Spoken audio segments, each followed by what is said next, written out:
Ibabalik ko ang kahapon kay aking kapiling pa.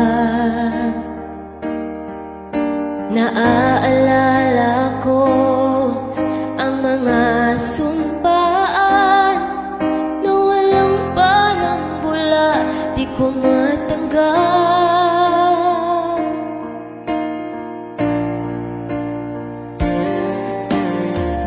At maging sa aking pagbulong,